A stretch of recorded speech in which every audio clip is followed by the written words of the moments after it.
வணக்கம். ஆஷாட நவராத்திரியின் 4ஆம் நாளான இன்று உங்களுக்காக தேர்வு செய்யப்பட்டிருக்கக்கூடிய தேவதை யாருன்னு பார்த்தீங்கன்னா விசித்திர பாதா. ஸோ ரொம்ப அழகாக இருக்காங்கல்ல, பறவையின் தலை கொண்டு இருக்காங்க. இவங்க உங்களுக்கு கொடுக்கக்கூடிய பிளெஸிங்ஸ் அண்ட் மெசேஜஸ் என்ன தெரியுமா? நீங்கள் ஒரு வேலையை எடுத்துக்கிட்டிங்கன்னா துடிப்புடன் செய்யக்கூடிய நபர்களாக இருப்பீங்க. உங்ககிட்ட வசீகரம், தெளிவு, கருணை எல்லாம் சேர்ந்து ஒரு வண்ணமயமான நபராக நீங்கள் இருக்க வாய்ப்புகள் இருக்குது. இன்னும் சில பேருக்கு பேச்சாற்றல் நல்லா இருக்கும். அவங்களோட பேச்சு எப்படி இருக்கும்னா ரொம்ப வசீகரமாகவும் ஞானத்தோடும் பேசக்கூடிய நபர்களாக இருப்பீங்க. ஸோ இவங்க உங்களுக்கு கொடுக்குற மெசேஜ் என்ன தெரியுமா?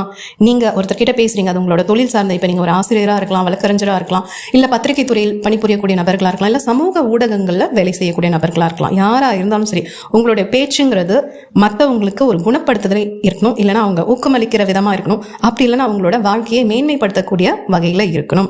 இந்த நான் அப்படிங்கிற ஒரு அகங்காரம் ஏதாவது இருந்ததுன்னா ப்ளீஸ் அதை மட்டும் தயவு செஞ்சு கழட்டி வச்சுடுங்க. ஏன்னா நீங்கள் அப்படி ஒரு ஞானம் அடைந்த நபர்களாக இருப்பீங்க. எவ்வளோ நல்லவங்களா, எவ்வளோ அறிவு சார்ந்தவங்களா இருந்தாலும் அந்த ஒரு கர்வம்ங்கிற வரும்போது நம்ம தரையில் விழுந்துருவோம் இல்லையா? ஸோ இந்த பாதம் உங்களுக்கு கொடுக்கக்கூடிய மெசேஜ் இது மட்டும்தான். இந்த நான்கிற ஒரு எண்ணம் இருந்ததுன்னா அது மட்டும் கழட்டி தூரமாக போட்டுருங்க.